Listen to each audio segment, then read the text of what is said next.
Henry the Green Engine, Part 2, The Flying Kipper. Lots of ships use the harbor at the big station by the sea. The passenger ships have spotless paint and shining brass. Other ships, though smaller and dirtier, are important too. They take coal, machinery, and other things abroad and bring back meat, timber, and things we need. Fishing boats also come there. They fishing boats also come there.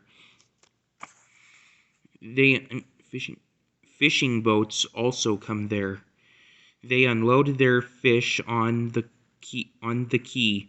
Some of it is sent to ships in the town, and some goes in a special train to other places far away. The railway men call this train the Flying Kipper.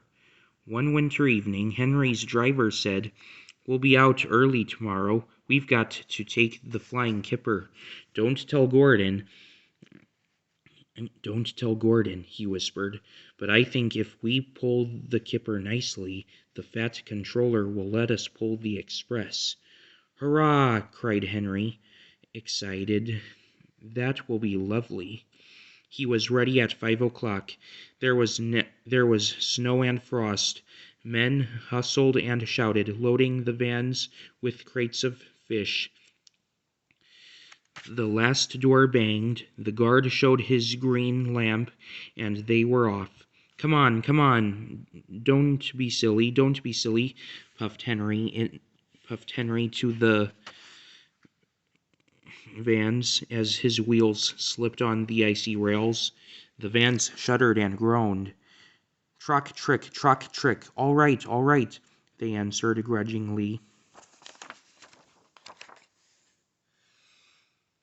That is better, puffed Henry more happily as the train began to gather speed. Thick clouds of smoke and steam poured from his funnel into the cold air, and when his firemen put on more coal, the fire's light shone brightly on the snow around. Hurry, panted Henry. They whooshed under bridges and clattered through stations, green signal lights showing as they passed. They were going well. The light grew better and a yellow signal appeared ahead. Distant signal up, thought Henry. Caution.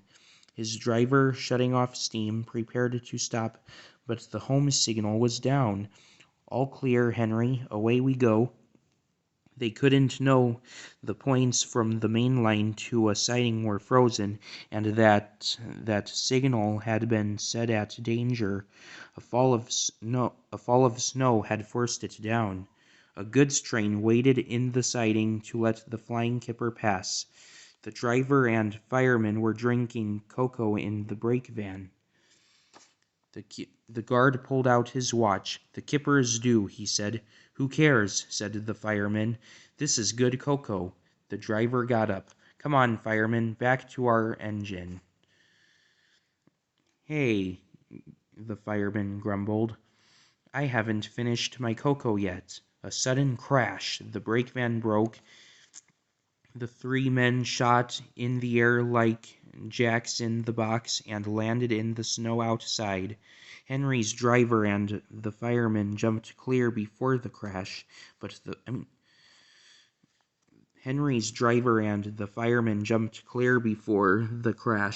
fireman fell headfirst into a heap of snow.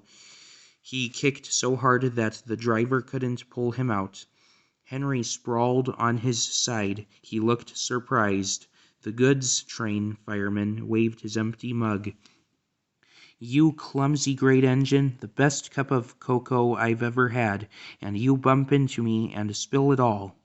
"Never mind your cocoa, fireman," laughed his driver. "Run and telephone the breakdown gang." The gang soon cleared the line, but they had hard work lifting Henry to the rails. The fat controller came to see him. "The signal was down, sir," said Henry nervously. Cheer up, Henry. It wasn't your fault. Ice and snow caused the accident. I'm sending you to Crewe, a fine place for sick engines. They'll give you a new coat. They'll give you an They'll give you a new shape and a larger firebox. Then you will feel a different engine and you won't need special coal anymore. Won't that be nice? Yes, sir, said Henry doubtfully. He liked being at Crewe. Henry liked being at Crewe, but was glad to come home. A crowd of people waited to see him arrive in his new shape. He looked so splendid and strong that they gave him 3 cheers. Peep, peep, pip, pip, peep. Thank you very much, he whistled happily. I am sorry to say that a lot of little boys are often late for school because they wait to see Henry go by. They often see him pulling the express. They often see him pulling. They often see him pulling the express, and he does it so well that Gordon is jealous. But that is another story.